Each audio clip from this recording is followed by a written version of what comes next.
ovdje sa jezera. I ove kuće kako idu na gore prema vrhu, stepenasto jedna iznad druga sa pogledom na jezero.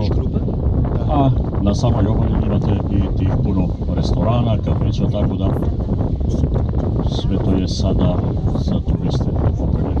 Vidi se i malo crkva Sveta Sofija, vidite onaj kupolu, vidite kupola. Zatim ljetni Saraj, turski dvorac, Donji Saraj, evo vidimo dole, tamo. A isto tako ćemo pogledati i onaj manastir koji se nalazi iznad vode na kamen, na steni. Sveti Jovan Bogoslav Kaneo, 13. vek. Po tome se Ohrid poznaje u svijetu. Znači to predstavlja jedan veliki simbol grada Ohrida. Isto tako ovdje kod ovog manastira ima i dve plaže.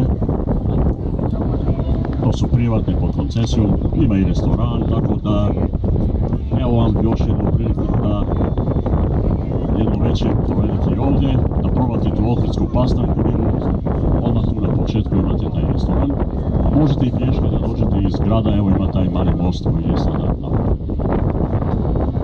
ovo malo naselje dole, evo vidjet ćemo tih kuća sada, ranije je bilo ribarsko naselje, prije 50 i više godina, a danas je malo turističko mjesto, tu skoro sve kuće se izdaju za turiste, kao privatni ležaj.